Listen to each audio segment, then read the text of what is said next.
Unaware his wife secretly owned the company his mother and mistress worked for, husband slapped her across the face in front of them. What she did next left them all in tears. He didn't just lose his temper. He slapped his wife across the face in the middle of a busy office hallway, with his mother on one side, his secret mistress on the other, and a line of stunned employees watching every second. That afternoon, Emma Turner stood under the cold office lights, her cheek burning red, her heart trying to understand how the man she once trusted had become a stranger. Mark Turner, her husband, glared at her like she was beneath him. Behind him, his mother Linda smirked with cruel approval, and his co-worker, Sarah, hid a small, satisfied smile on her painted lips. "You don't speak to me like that. Not here," Mark hissed, in the very building he thought gave him power. What he didn't know was this: the company logo on the glass doors, the paychecks in his pocket, the job his mother bragged about, even the office access his mistress flaunted, all of it quietly traced back to one name: Emma's. Long before the slap, while they laughed at her behind her back and called her nothing, Emma had been working late nights in a small home office, signing documents he never bothered to read, answering calls he never asked about, and building something under a name he never thought to question. He believed she was just another employee's wife. He believed he was safe humiliating her in front of the people who thought they outranked her. He believed she would walk away in shame. He had no idea she was about to walk back in with the truth. Dear viewers, thank you for being here. If you watch without subscribing, it's like letting Emma's story be buried under their lies. When you click that button, you stand with every quiet soul who was underestimated. Please subscribe now and tell me in the comments where you're watching from. The glow of the computer screen lit up Emma Turner's face like a quiet spotlight, but the tension in her eyes said everything. This was no ordinary late-night work session. Her fingers moved quickly across thick folders labeled Keller Holdings, subsidiary approvals, flipping page after page with a careful, practiced rhythm. Anyone else would slow down, get tired, lose focus. But Emma, 29 years old, carried a mind sharpened by responsibility and a heart trained to endure pressure. Only one lamp illuminated her home office. No luxury on display, no obvious signs of the wealth she controlled, just a clean desk, a modest bookshelf, and a single-frame picture beside her keyboard. In that picture stood a tall man with soft eyes and a hand resting proudly on a younger Emma's shoulder. Her father, Richard Keller, founder of Keller Holdings, the parent corporation now under her control. He had passed away 5 years earlier, leaving her everything he built: majority shares, final voting rights, and a sealed letter that named her not just as his heir, but as his chosen successor. Instead of stepping into the spotlight as the heiress of a multi-billion-dollar empire, she chose something else. She chose the shadows. On paper, in the subsidiary where her husband Mark worked, Emma was just a strategic consultant whose name barely appeared outside internal emails and legal documents. Only the board and a handful of senior executives knew that the quiet consultant behind the scenes was actually the majority owner of Keller Holdings and, through it, of more than a dozen subsidiaries, including Mark's company. She never wanted Mark to marry her because of family money. She wanted love. She wanted truth. She wanted someone who would choose her without knowing the size of her inheritance. That was why she lived in a modest house instead of the penthouse she could easily afford. That was why she used her consulting fees, not her inheritance, to pay the mortgage. That was why she never told anyone that the distant investors everyone talked about weren't distant at all. They were her. Her father had prepared her for that decision long before he passed. A memory cut through the silence like a beam of light. Emma, at 15, sitting beside him in this very room, watching him close a deal over speakerphone. The call ended, and he leaned back, studying her with a thoughtful smile. "If you ever lead people," he said softly, "lead from the shadows first. See how they act when they think you're no one." Back then she didn't understand. But after Richard Keller's sudden heart attack, those words became her guide. Staying anonymous wasn't fear. It was protection. It was clarity. It was freedom. And yet, as she sat tonight reviewing automated HR notifications forwarded to her confidential email, part of the oversight rights that came with her voting power, She felt a sudden shift in her chest, like the air had tightened. Her email pinged. She clicked it without looking away from the documents. New hires approved. Subsidiary, Brightline Solutions position. Office assistant, Linda Carson position. Administrative assistant, pending, Sarah Blake, interview scheduled. Emma froze. The sound of her heartbeat filled the room. Linda Carson, her husband Mark's mother, 61 years old, sharp tongue, sharper judgments. A woman who had once looked Emma directly in the eye and said, "My son could have done better." A slow, cold exhale left Emma's body as another memory rose. Standing in Mark's childhood home, nervous but hopeful, Emma had offered Linda a small gift. Flowers her father used to grow. Linda never even touched them. She just glanced at the simple bouquet and said, "A girl with no real accomplishments should not aim so high." That moment had stung, but Emma had smiled politely. She had always believed people reveal themselves without force. Now Linda Carson, who for years acted as though Emma was beneath her, was stepping into a company controlled, silently and completely, by the daughter she underestimated. Why now? Was Linda looking for money? A new start after retirement? Or had Mark suggested it? Emma leaned back slowly, eyes narrowing, letting the logic settle. Keller Holdings was structured to hide the parent company's owner behind layers of legal entities. To the public, each subsidiary looked independent. Even most managers were told that Brightline Solutions belonged to a foreign investment group. Mark repeated that phrase often when he bragged about his employer. He had no idea that the foreign investment group was a trust created by his wife's father. What had once been a shield now created a strange twist of fate. Linda, the woman who doubted Emma's worth, was about to clock in under Emma's ownership, without knowing it. Emma whispered to herself, "Does Mark even know?" She doubted it. Mark never paid attention to corporate structure, only office gossip and performance bonuses. When she tried to talk about her consulting work, he waved it off as side paperwork. Still, something about this timing felt wrong, very wrong. She clicked back to the HR dashboard and pulled up the internal approval trail. Linda's application had moved unusually fast, flagged, fast-tracked, and signed off by a mid-level manager who rarely acted that quickly, almost as if someone inside had pushed, someone who had no idea who Emma really was. Her jaw tightened. As she scrolled, another notification popped up at the top of her screen. Interview confirmed. Administrative assistant candidate, Sarah Blake interviewer, Mark Turner department, executive support. A name she had never heard before. But Mark had mentioned a new friend from work last week, a woman who was ambitious and a fast learner. A faint unease crawled up Emma's spine. She whispered, barely audible, "Why does this feel connected?" Her cursor hovered over Sarah's digital file. Little did she know. The sound hit her first, Mark slamming the front door before the sun had even risen. It wasn't the usual heavy close of someone in a hurry. It was sharp, impatient, edged with frustration. Emma Turner flinched at the noise, her body reacting before her mind caught up. She stepped into the hallway just in time to see her husband of 5 years, Mark Turner, 32, rushing out in a suit far too polished for an ordinary weekday. His tie was perfectly knotted, his hair immaculately styled, his cologne, stronger than usual, hung in the air long after he disappeared. Intensity filled the silence he left behind. Emma stood frozen. For the past month, Mark had been leaving home earlier and earlier, always with a new excuse. Urgent client calls, training sessions, last-minute meetings that strangely never showed up in the company-wide calendar she occasionally saw through her consulting access. But the tension on his face this morning, that wasn't simple work stress. That was something else. The moment his car engine started and faded down the street, she felt her chest tighten the way it did when something deep inside warned her the ground beneath her life was shifting.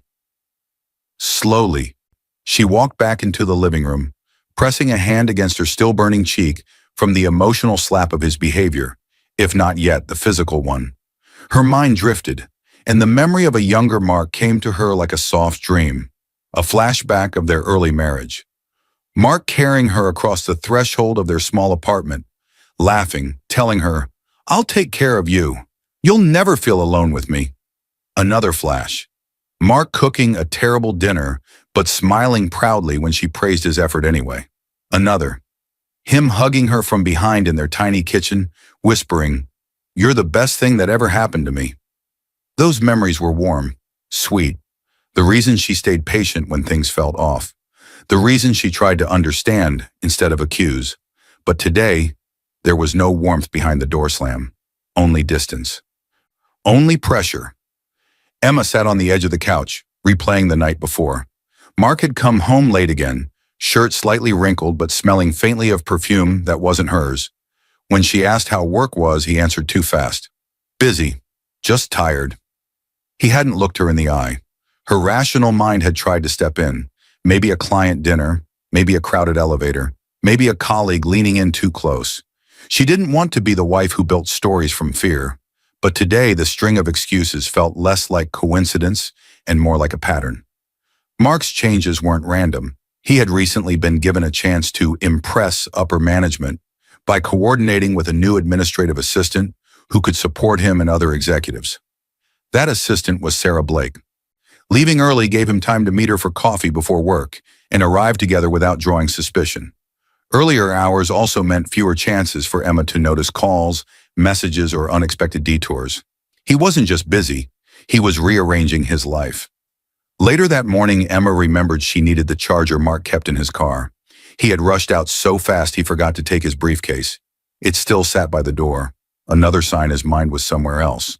She grabbed her keys and stepped outside, still trying to convince herself she was overthinking. When she opened the driver's door, something caught her eye. A napkin. White. Folded neatly on the passenger seat. Her stomach tightened. She picked it up. That's when she saw it. A soft red lipstick stain. Not just any red. A deep rose. A shade she had seen 2 days ago on the lips of Sarah Blake, the new administrative assistant Mark had mentioned with unusual enthusiasm. She's really helpful. The kind of person who makes you look good without you asking. Emma had noticed the way he smiled when he talked about her. She had noticed the way he described Sarah's ambition, but pushed the discomfort aside. She didn't want jealousy to speak louder than reason. But this lipstick stain, this was not jealousy. This was evidence. Her hand trembled as she held the napkin. She could almost hear her father's voice again. Watch how people treat you when they think you don't see them. That's when their truth shows. Her heart pounded. She folded the napkin carefully and slipped it into her purse, not as a trophy of pain, but as a fact she could no longer deny. As she did, she noticed something else on the seat. A small plastic badge. A visitor's badge. She picked it up and read the print. Visitor, Keller Holdings, Headquarters. Name Sarah Blake. Access private office level. Escorted. Date. Yesterday. Her blood turned cold. Sarah didn't work for Keller Holdings directly. On paper, she was just a new assistant at Brightline Solutions, the subsidiary. Most employees never stepped foot in the parent company's building. Why would Sarah have private-level access to Keller Holdings? Why yesterday? Why without Emma being notified, despite her ownership? Emma straightened slowly. Whatever this was, she realized, Sarah wasn't just a co-worker. She was getting closer, to the very center of Emma's world. The elevator doors snapped open with a metallic clang, and Sarah Blake stepped out like she owned the entire floor. Her heels clicked sharply against the tiles, fast, confident, unapologetic. The same deep rose lipstick Emma Turner had seen on the napkin in Mark's car stained Sarah's smile. She walked with a sway that drew attention, a folder hugged against her chest. Intensity settled over the office the moment she entered. Employees whispered quietly. Some admired her confidence. Others raised brows, sensing trouble. But no one said anything aloud.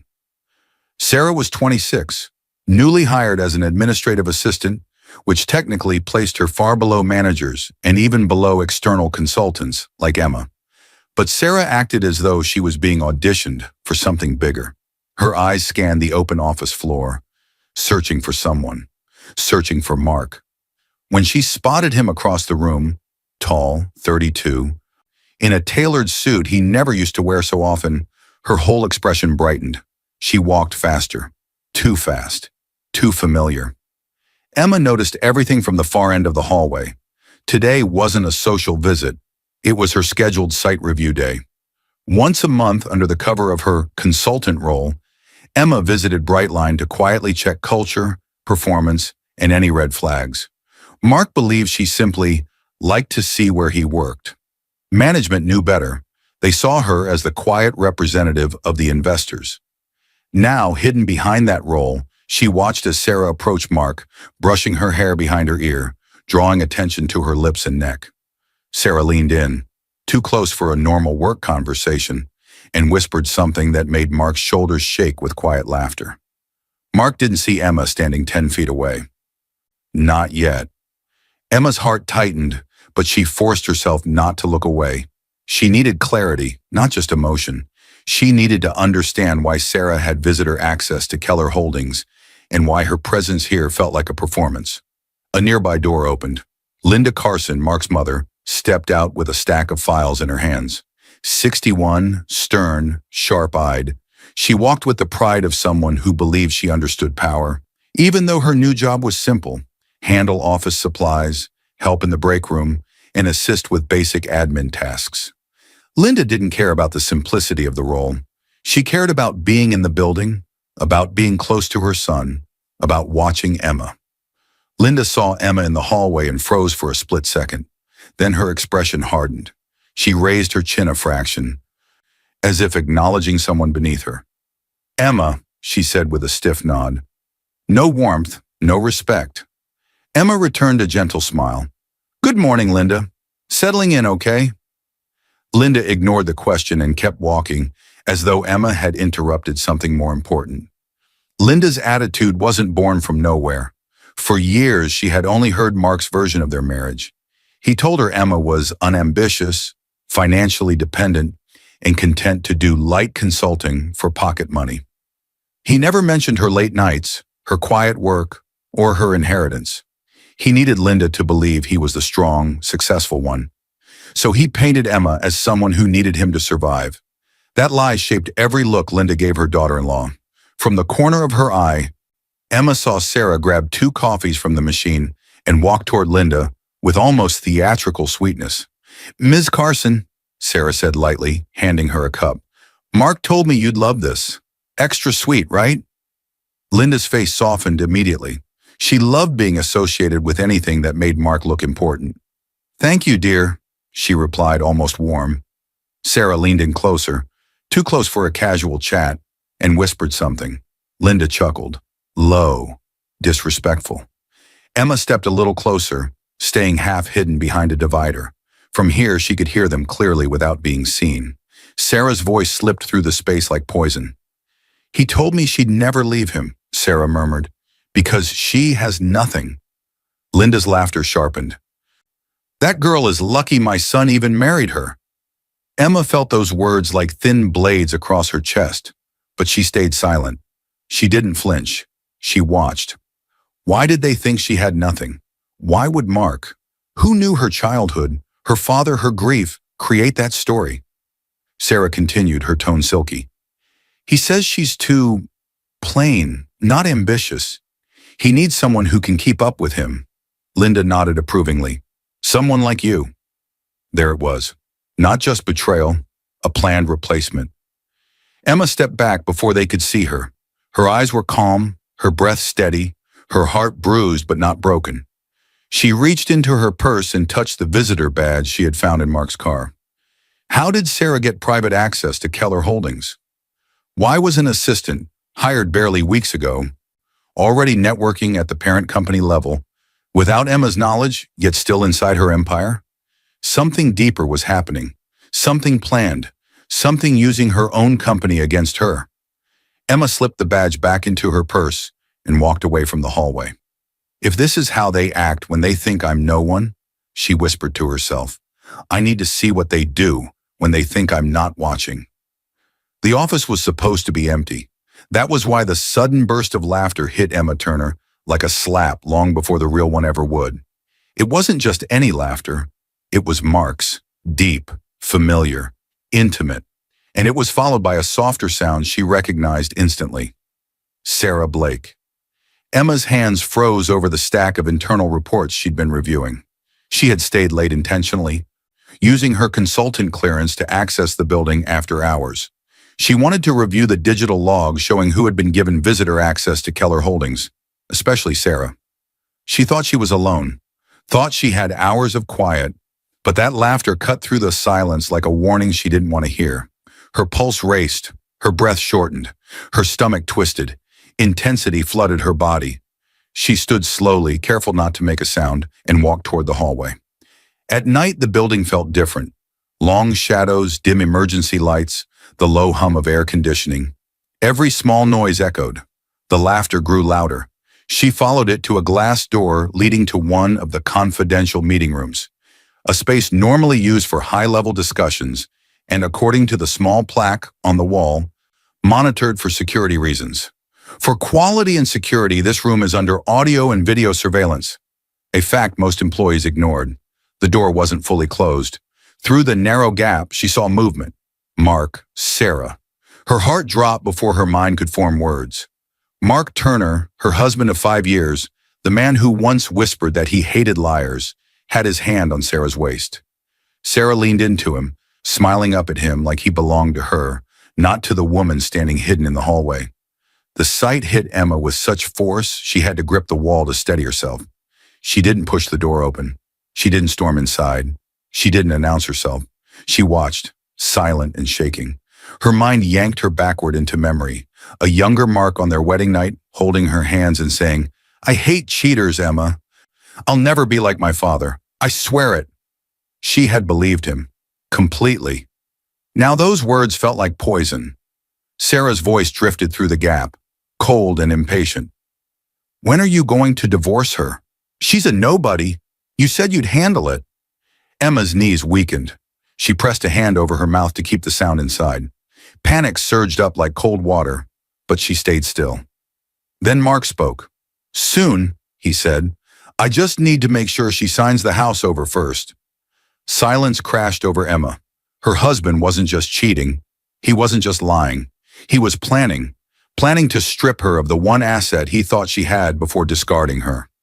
The house she paid for using her consulting income, money she earned without touching her inheritance, because she wanted their life to feel real, not bought. Mark didn't know about her full inheritance. All he saw was the house. He believed it was all she truly owned. He wanted financial security in case his career stalled. Sarah wanted the lifestyle without the years it would take to build it. The plan was simple in their minds. Convince Emma, the soft, dependent wife, to sign paperwork for refinancing, then leave her with nothing. Inside the room, Sarah giggled softly. "You're dragging this out. She's weak. Just push harder." "I will," Mark muttered. "She trusts me. She won't see it coming." Emma felt the world tilt, her heartbeat pounding in her ears. She wanted to scream, to kick the door open, to throw their lies back at them. But another voice cut through the chaos, her father's, quiet and steady from years ago. "When someone shows you their cruelty, don't rush to fight them with rage. Fight them with truth." She wiped the tears, blurring her vision with the back of her hand. Her body shook, but her mind was suddenly sharp. The small camera in the corner blinked red. Recording, listening, keeping everything. She stepped back into the shadows, forcing herself not to make a sound. She couldn't stay another second. Emma turned and moved down the hallway, her steps quick but controlled. At the exit door, she paused, her hand trembling on the handle. "If this is the truth," she whispered to herself, "tomorrow won't be the same." She pushed the door open and stepped into the night, her heart shattered, but her mind awake in a way it had never been. As she walked to her car, she didn't look up at the security camera above the door. Still recording, still storing. That footage would matter later, much sooner than Mark and Sarah ever imagined. Chaos struck before Emma Turner even stepped fully onto the office floor. A loud crash echoed through the hallway, papers flying, a chair skidding across the tiles, voices rising with sharp edges. Employees froze in place, staring toward the glass-walled conference room as if a storm had burst inside it. At the center of it, Mark Turner, 32, furious, shoulders rigid, eyes wild with frustration. He shoved a folder onto the floor again as he stormed out of the meeting room. His jaw clenched so tightly it looked painful. The veins in his neck stood out. Behind him followed Sarah Blake, red lipstick freshly applied, trying to arrange her face into concern but failing. Her eyes glittered with something closer to adrenaline, almost enjoyment. Behind Sarah came Linda Carson, Mark's mother, her mouth pulled tight, clutching her handbag like the world had wronged her son personally. The air around them felt dangerous. Employees stood still. Some whispered. Others stepped back instinctively, putting distance between themselves and Mark's rage. Emma stepped out of the elevator at the worst possible moment. Intensity slammed into her. She saw Mark's red face. She saw Sarah's almost smile. She saw Linda's glare. She saw dozens of employees watching, horrified or entertained, and she saw the entire storm barreling straight toward her. A woman near her whispered, "He's completely lost it." Emma swallowed, steadying her breath. She had barely slept after the night she overheard Mark and Sarah. In the early hours, she had called Daniel, her father's old lawyer, and quietly arranged to retrieve security footage and review her legal options. Mark didn't know that. All he knew was that his world had started to press in on him. Earlier that morning, he had been called into a private meeting with senior management. Someone had anonymously flagged concerning behavior and possible misconduct. He wasn't fired yet, but he was warned. Every move would be watched. The guilt, the fear of exposure, the pressure to keep Sarah satisfied and Linda impressed. It all churned inside him. Now he saw Emma standing there, calm and composed in the middle of the hallway, and his mind twisted her into the problem instead of the person he'd hurt. She stepped toward him with a calmness she didn't feel. "Mark," she said softly, "let's talk in your office. You need a moment." He snapped before she finished. "Don't tell me what I need," Mark shouted, pointing a shaking finger at her. His voice boomed so loudly that employees flinched. Emma stopped, stunned by the intensity in his eyes. She raised her hands slightly, palms open, a gesture of peace. "I'm just asking you to breathe," she said quietly. "You're upset, and this isn't—" He cut her off louder. "You don't get to talk to me like that. Not here. Not in front of everyone." Mark's outburst wasn't just about Emma's words. He was juggling shame from the management warning, fear that someone had reported him, the stress of hiding his affair, and the fragile ego of a man who had spent years building a false image of control. To keep that image alive, he needed Emma to look small. He needed to show everyone he was the one in charge. Emma tried again. "Mark, please. Let's step inside and—" His anger detonated. Mark took 2 long strides toward her. Too fast, too close, too loud. He towered over her, chest heaving, eyes dark with something far beyond irritation. "Stop telling me what to do," he hissed. "You don't get to embarrass me like this." His hand rose. For a heartbeat, the entire world slowed. Sound faded, faces blurred. Even the hum of the air conditioning disappeared. And then, he slapped her across the face. The sound cracked through the hallway, sharp, brutal, final. Emma's head jerked from the impact. Her hair whipped across her face. Her cheek burned instantly, heat spreading under her skin. The office froze. Someone gasped. A man dropped the stack of files he was carrying. Another employee covered her mouth. Even the elevator behind Emma dinged open and closed again, without anyone stepping inside. Sarah Blake smirked, proud, satisfied, resentful of the part of her that still feared being second. Linda Carson's lips twisted into a sneer, as if Emma had invited this, as if humiliation was what she deserved. Emma didn't fall. She didn't scream. She didn't even raise her hand to her cheek.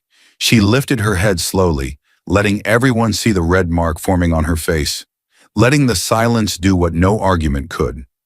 Her eyes met Mark's. For a split second, something flickered there. Shock, maybe even fear. He knew there were cameras. He knew people were watching. He knew this wasn't just a private loss of control, but his pride stomped that flicker out. "You don't speak to me like that," he growled again, quieter now but more venomous. "Not here. Not in public." Emma's voice came out soft. "I see," she whispered. A breath, a realization, a goodbye she didn't say out loud. "This is who you've become." The words landed heavier than the slap. Mark blinked. Sarah stiffened. Linda frowned, confused by the calm. Employees stared, waiting for Emma to collapse, to yell, to run. She did none of those things.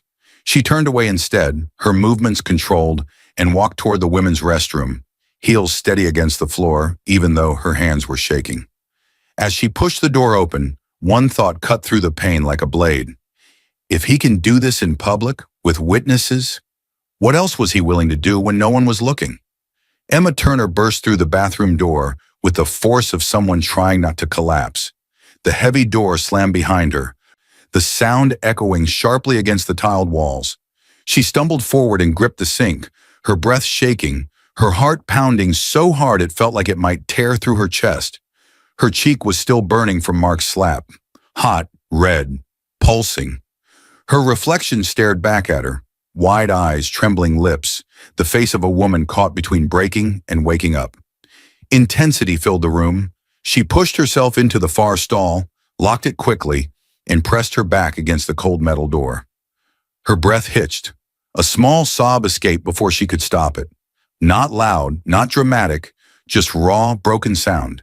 She covered her mouth with both hands, forcing the next sob back down. Tears spilled anyway. She sank slowly onto the toilet seat, knees weak, head dropping forward.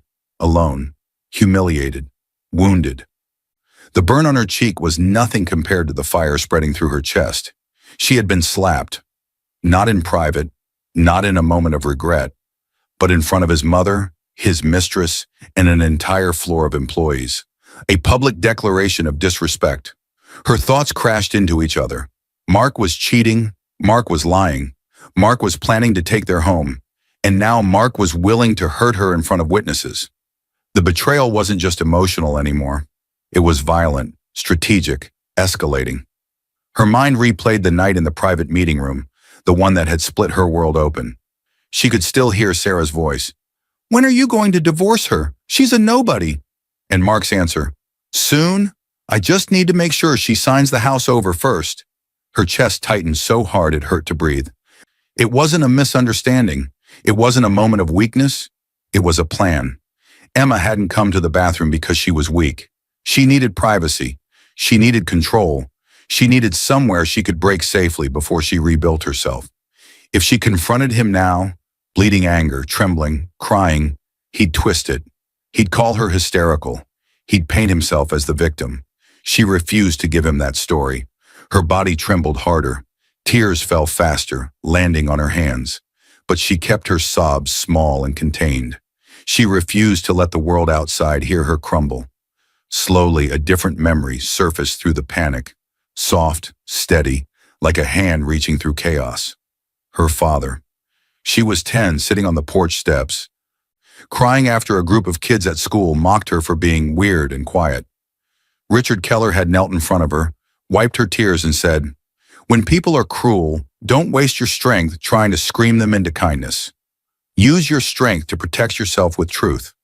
Another flash. Him in the office, teaching her how to read contracts. Another.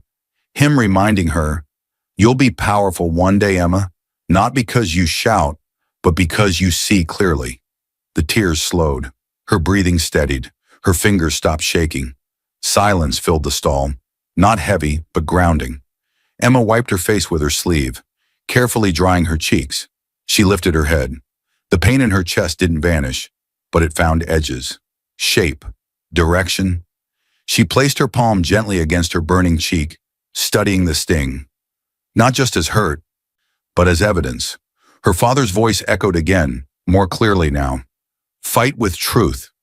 A quiet shift settled into her bones. Not loud, not explosive, but strong. Her face hardened, not with rage, but with purpose. She unlocked the stall and walked to the sink. She washed her hands, splashed cool water over her face, watched the red mark on her cheek in the mirror, seeing it now as both wound and witness. Then she reached into her bag and pulled out her phone. Her fingers were steady. She opened her messages and scrolled to a contact saved under a simple name, Daniel R. There was a time, months ago, when she'd called Daniel Reed, her father's former lawyer, and asked a question she never thought she'd need to ask. What if I someday have to protect myself from my own husband? Daniel had responded calmly, professionally, but beneath it, with genuine concern. He'd suggested a contingency plan, quiet monitoring of financial movements, keeping copies of sensitive emails, confirming security footage was backed up. If you ever need to trigger all of it at once, he told her, send me just one message. Activate the file. I'll know what it means. I'll pull everything. Back then, she hoped she would never use it. Now she typed the words. Activate the file. She hit send. No explanation, no apology. A few seconds later, her phone buzzed. Understood. Meet me in the private office in 30 minutes. I'll bring everything. Emma locked her phone and slid it back into her bag. She stared at her reflection one last time. The mark on her cheek was still there, but the expression behind it had changed completely. She wasn't just the woman who got slapped. She was the woman about to answer cruelty with proof. She took hold of the bathroom door handle. If truth is what he fears, she whispered, then truth is exactly what he's going to meet. She stepped out into the hallway, employees still whispering about the slap, some glancing away guiltily when they saw her. None of them noticed the new expression in her eyes. Not revenge, but evidence. Emma Turner walked into the private office with a force that didn't match her calm face. The door shut behind her with a quiet click, but the intensity in her steps filled the room. She held her purse close, her posture controlled, every movement deliberate. Inside the office sat Daniel Reed. Early 40s, neat suit, calm eyes, the kind of man who could stand in a courtroom or a boardroom and never raise his voice, yet still command attention. He had once worked directly for her father, handling high-stakes negotiations no one ever heard about. He was the first person Richard Keller had told the truth to. If anything happens to me, she's in charge.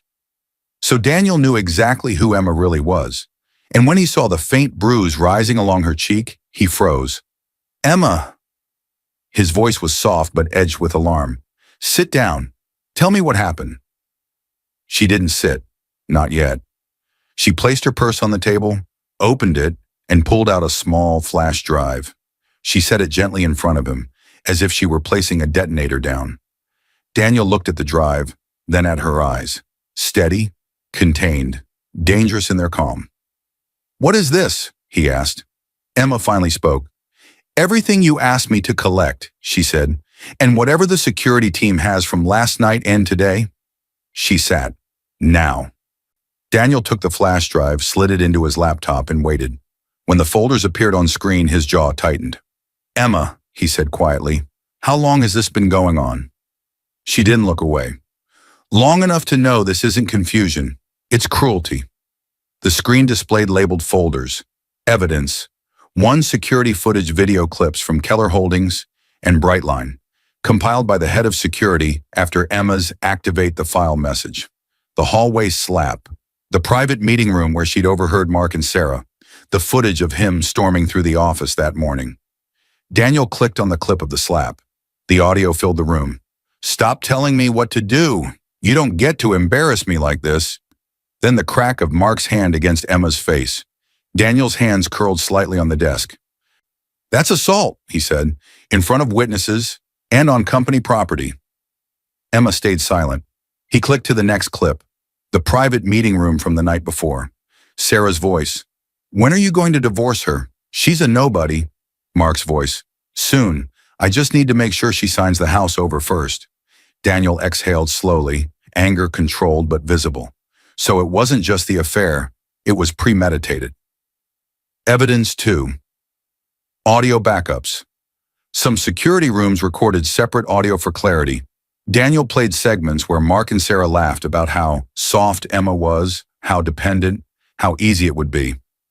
She won't see it coming, Mark said in one file. She trusts me. Emma's fingers tightened around the edge of the chair. Evidence 3. Financial records, screenshots of Mark transferring money from their joint account into a hidden one in his name. Payments for hotel rooms, expensive jewelry receipts that Emma had never received. Daniel scrolled. You authorized access to your bank data? He asked. I did, Emma replied. When I first suspected something was wrong, I told the bank I wanted alerts on joint account irregularities. They flagged his transfers. I forwarded them to you. He nodded. You did everything right. Evidence.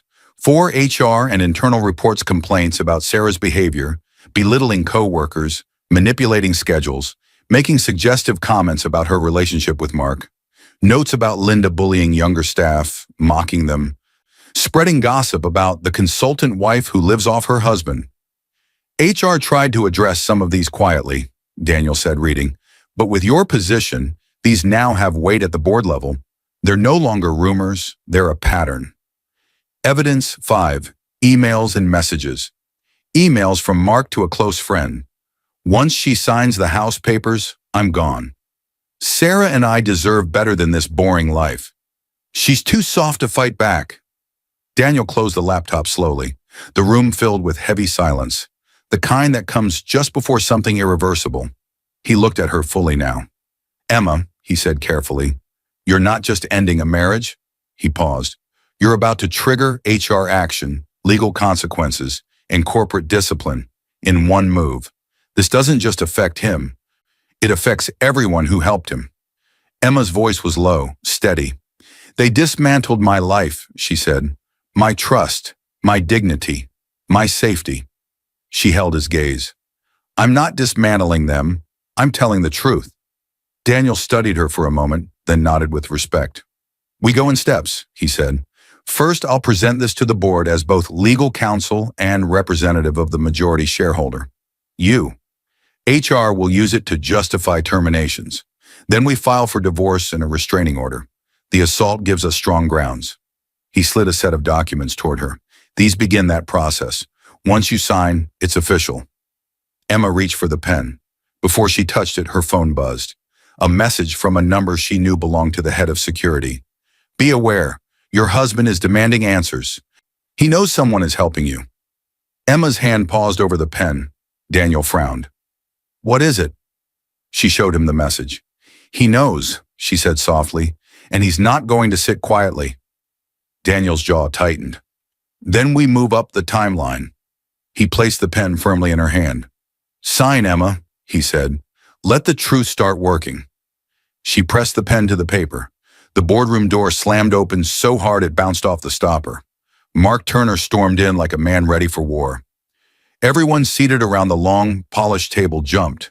Papers rustled. A glass of water rattled. Even the overhead lights seemed too bright under the heat of his anger. He scanned the room, chest heaving. Sarah Blake sat near the end of the table, legs crossed, trying to look concerned, though her eyes glittered with curiosity. Hungry for drama she didn't fully understand. Linda Carson sat stiffly in a chair along the wall, clutching her handbag, convinced this meeting was about punishing Emma for making Mark look bad. Mark slammed his palm onto the table. Where is she? He snarled. Where's Emma? And why am I being dragged into a meeting I didn't call? Before anyone could respond, the opposite door opened. Daniel Reed walked in, calm as ever, carrying a thick folder and a slim laptop bag. His measured steps swallowed some of the chaos in the room. Mark stared at him with disgust. Why is her lawyer here? This is a company issue. Daniel took a seat near the head of the table. This is both a company issue and a legal one, he said, which is why I'm here, as counsel for Keller Holdings and for its majority shareholder. Linda frowned. Shareholder? Over my son? Daniel looked at her evenly. Over all of you. The air tightened. Then the board members entered. 5 senior executives, faces serious, eyes sharp. They nodded to Daniel and took their places. Not one of them acknowledged Mark, Sarah, or Linda. Mark's face flushed. What the hell is going on? No one answered, until the door opened one last time. Emma Turner walked in. No trembling, no tears, no visible anger. Her cheeks still showed the faint yellowing trace of the bruise from his slap. But her eyes were different now, cool, focused, awake. The board members nodded to her respectfully. Mark stood abruptly. Why is she here? Daniel answered. Because she called this meeting. Shock rippled around the room. Sarah blinked. She what? Why would she? She doesn't have that kind of authority. Linda scoffed. Silly girl probably thinks being his wife gives her power. Daniel opened his folder. That assumption, he said, is the reason we're here. He slid a stack of documents in Mark's direction. Read. Mark snatched them up, flipping through angrily. His eyes moved quickly, then slower, then stopped. His color drained. His hand shook. "What is this?" he whispered. Linda leaned over his shoulder, reading. Her fingers tightened on her handbag strap. No, that can't be right. This is a trick. It's fake." Sarah grabbed another copy, her eyes flicking across the lines. Her face froze. "You've got to be kidding me." The documents were simple. Ownership records, trust documents, board resolutions. All saying one thing. Emma Turner was the majority shareholder of Keller Holdings, with controlling interest and final decision power over its subsidiaries, including this company. She wasn't just a consultant. She wasn't nobody. She was their employer. The room went dead quiet. Emma stepped forward, her voice soft but edged with steel. "You all worked for me," she said, "while helping destroy me."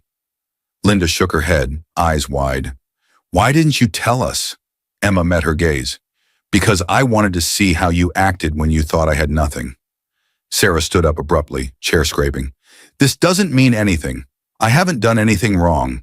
You can't fire me just because you're rich." Daniel lifted another set of papers. "We can, and we are," he said. "HR investigations backed by your own emails, messages, and recorded behavior. 6 separate complaints. Evidence of harassment and unethical conduct." He slid the file toward her. Sarah's hands shook as she skimmed it.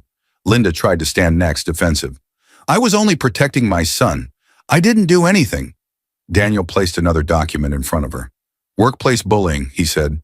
"Multiple witnesses, intimidation, disruptive gossip, all in violation of company policy. Under standard conditions, that alone would be grounds for termination. Under these," he nodded toward Emma, "it's non-negotiable." Then he turned to Mark. "And you?" Mark swallowed hard. His voice came out weak. "Emma, please. Don't do this. We can fix this. We can talk. I lost my temper." Emma's eyes didn't soften. "You slapped me in front of 16 employees," she said quietly. "You cheated on me. You tried to take my home. You called me nothing." She turned to the board. "As majority shareholder, I support the following actions." Daniel read them aloud. "Effective immediately. Sarah Blake, employment terminated for misconduct. Linda Carson, employment terminated for repeated violations of workplace standards. Mark Turner, suspended pending legal investigation and permanently barred from leadership roles." Gasps spilled in from the hallway, where employees gathered just out of sight. Mark sank into his chair, shoulders collapsing. "Emma, I'm begging you, don't end my career." She didn't look at him. Instead, she reached into her bag and pulled out a sealed envelope. She slid it across the table. He opened it with trembling hands. "Divorce papers." Her voice didn't rise. It didn't tremble. "This," Emma said, "is just the legal side of the truth." She turned and walked toward the door. Her phone buzzed in her hand. She glanced down at the message. From Daniel's paralegal, time-stamped minutes ago. "Court accepted urgent filings. Hearing moved up. Updates coming today. There may be more." Her eyes narrowed slightly. Chaos erupted the moment Mark Turner stepped out of the boardroom. Security was already waiting. 2 guards approached him, posture professional but firm. Their presence alone was a message. Whatever power he thought he had was gone. "Mr. Turner," one guard said, "you'll need to collect your personal belongings. Your badge access has been suspended." Mark's face twisted. "I don't need an escort. I'm not a criminal." But his voice sounded small against the echo of what everyone had just seen, the slap in the hallway. The trembling bruise on Emma's face, the footage already sent to HR, already reviewed by the board. Everyone knew Linda Carson was next. An HR representative approached her, soft but unwavering. "Mrs. Carson, your role here has been terminated. Your access is revoked. We'll escort you to retrieve your things." Linda's eyes filled with panic. "You can't fire me," she snapped.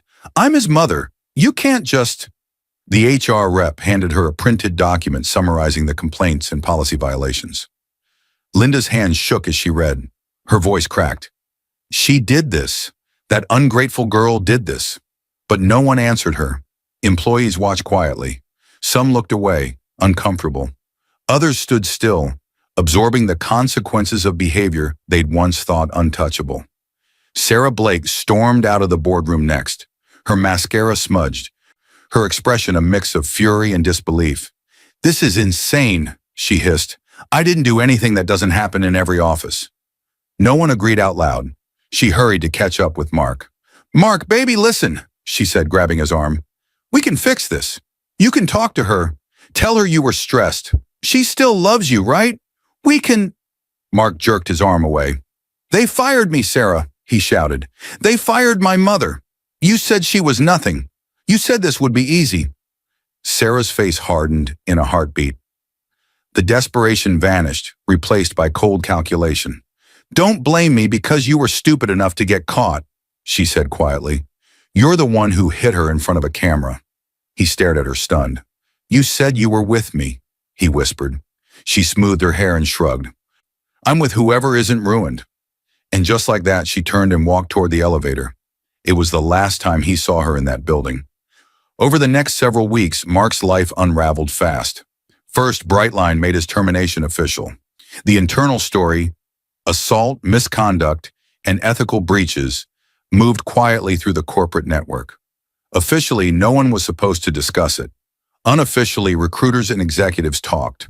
No one wanted to take the risk. Potential employers stopped returning his calls. LinkedIn messages went unread. HR departments flagged his name in red. His hidden account, the one he'd been quietly filling with money from the joint account, was discovered and cataloged in the divorce filings. Legal fees began to pile up. His mother, who had once praised him as the successful son, now called only to cry or to blame him. "You lost us everything," she said more than once. Sarah didn't answer his messages.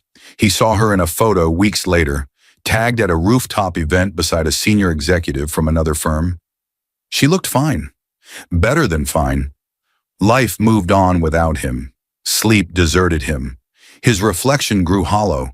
Dark circles, unshaven jaw, eyes that flinched at every sound. He began to understand what Emma had meant when she said he'd chosen to break himself when he chose to break her. One evening, unable to bear the silence of his temporary apartment, he found himself standing in front of the house he'd once tried to steal. Emma's house. The porch light was on. The garden she'd tended in small, quiet moments looked peaceful. He stood there for a long time before he knocked. When the door opened, Emma didn't look surprised. She had expected something like this sooner or later. She didn't speak first. "Emma," Mark's voice cracked. Please talk to me." She said nothing. He took a shaky step closer. "I'm begging you. I'm nothing without you." Her eyes softened, not with love, but with grief for the man he used to be. "You proved that," she said, "when you built your whole identity on using me." He flinched. "I was stupid," he said. "I was angry. I was trying to feel important. Sarah, she made me feel like I mattered. I don't even know who I am now." Emma held his gaze. "Mark," she said quietly, "you had every chance to choose who you wanted to be. You chose this." He reached out, hands shaking, as if to touch her arm. She stepped back. "Please," he whispered, "I'll apologize publicly. I'll tell them it was a mistake. No," she said, her voice soft but final. "You weren't confused. You were cruel. You planned to break me. You don't get to ask me to save you from the consequences." His knees wobbled. A tear slipped down his face. "Don't leave me like this." Emma took a slow breath and gently closed the door. Through the narrowing gap, she said only 2 words. "Get a lawyer." The door clicked shut. Silence. Her phone vibrated in her pocket. A message from Daniel. "Hearing moved up to tomorrow. He's unstable. Be careful at work." She looked at the closed door. The moment Emma Turner stepped into the company atrium the next morning, she felt it. Intensity. Security guards stood near the front desk, not tense but alert. Employees clustered in small groups, whispering urgently. Notifications pinged across phones as a new internal announcement went live. On the large screens in the lobby, the company's blue and white template framed a statement from Keller Holdings. Leadership Conduct Review, Outcome Summary, termination of former manager Mark Turner for misconduct and assault on employee, termination of employees, Linda Carson and Sarah Blake for policy violations and workplace harassment, commitment to a safer, more respectful environment under direct oversight of majority shareholder Emma Turner. The world inside the building didn't just shift, it reset. On a bench in the middle of the atrium sat Linda Carson. Her back was hunched, her hair slightly disheveled, her eyes swollen from tears. She clutched her handbag as if squeezing it could squeeze the outcome back into shape. "No," she sobbed. "No, this can't be happening. My son was supposed to be in charge. He said he'd take care of us. He promised." Two employees hovered nearby, torn between sympathy and the memory of years of her biting remarks. They didn't know what to say. Not far from her, leaning against a column, stood Sarah Blake. She was reading an email on her phone, lips pressed into a thin line. Effective immediately, breach of conduct. Prohibited from entering company property. Humiliation burned in her cheeks. She glanced around for someone, anyone who might look at her with pity. But people turned away. A few whispered. One smirked. Justice was thick in the air, uncomfortable but undeniable. "This wasn't supposed to happen," she muttered. "He said she was nobody." An employee passing by, someone Sarah had once dismissed as irrelevant, replied quietly without stopping. "She was never nobody. You just didn't see her." Sarah's jaw clenched. She said nothing. Then the atrium doors opened again. Mark Turner stumbled inside. His shirt wrinkled, hair unkempt, eyes bloodshot. He held his phone in one trembling hand. The blue glow of an email reflected in his expression. His face was crumpled, somewhere between shock and despair. He looked around. For his mother, for Sarah, for anyone who might stand between him and the consequences. When he saw Linda, he rushed toward her.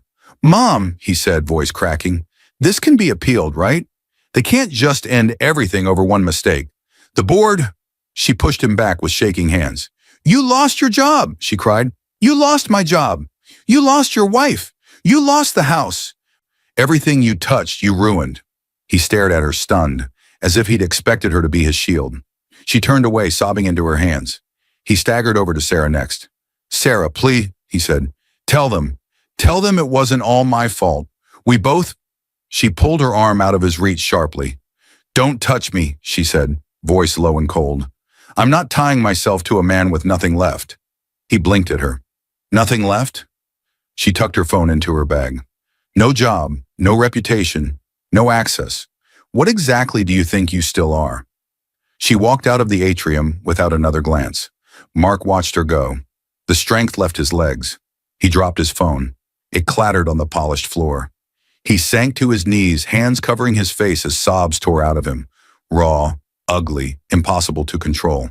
Employees didn't move. Some watched. Some turned away. Some remembered times he'd laughed at them or spoken down to them and felt the strange mix of discomfort and justice. Linda cried on her bench. Sarah disappeared into a new life. Mark shattered. And then the atrium quieted because everyone felt her presence before they fully saw her. Emma Turner walked in, not with swagger, not with arrogance, with calm. Her hair fell smoothly over her shoulders. Her suit was simple but clean. Her steps were measured. There was no need for raised voices or dramatic gestures. Power didn't roar around her. It settled. Employees parted instinctively, creating a path. Some nodded to her with new respect. Others lowered their eyes, ashamed they once believed the story that she was nothing. She passed Linda first. The older woman reached out weakly. "Emma, please, help my son. He has nothing left." Emma stopped. Her voice was gentle but unyielding. "I tried to help him for years," she said. "He didn't want help. He wanted control." Linda's tears flowed harder. Emma moved on. She approached Mark last. He lifted his head slowly, eyes red, cheeks wet. "Emma," he whispered, "please, say something. I have nothing without you." She looked at him with a mixture of sadness and clarity. "You became nothing," she said softly, "the moment you decided my pain was acceptable as long as you got what you wanted." He sobbed harder. "I'm sorry," he choked. "I'm so sorry. I don't know who I am now." Emma held his gaze a moment longer. "That's something you'll have to learn without me," she replied. She stepped back. At that exact moment, her phone buzzed in her hand. A message from Daniel. "Court order just signed. Divorce granted. House confirmed in your name. Restraining order approved. Come up when you're ready. Her eyes closed briefly as she absorbed it. This was it, not revenge. Closure. As she walked toward the elevator, her thoughts unfolded like a quiet narration in her mind. Words she wished every underestimated person could hear. Power was never what I lacked. It was what I refused to use, until they left me no other choice. She stepped into the elevator. Before the doors closed, she glanced back one last time at what was left of her old life. Her ex-husband on his knees, her former mother-in-law broken, her ex-rival gone, employees watching and learning. She whispered not to them, but to herself, and to anyone listening in their own lives. Some people break you just to prove you're weak. What you do next decides who you really are. The doors slid shut with a soft chime. As the elevator rose, her phone buzzed again. A final message from Daniel. I also have news about your father's last directive. It changes more than just your marriage. Emma looked at the screen, a small, surprised breath leaving her chest. Whatever lay ahead upstairs wasn't about Mark, Linda, or Sarah. It was about who she would choose to become next. And somewhere, without needing cameras or witnesses, tears fell for the right reason at last. Not from being broken, but from finally being free.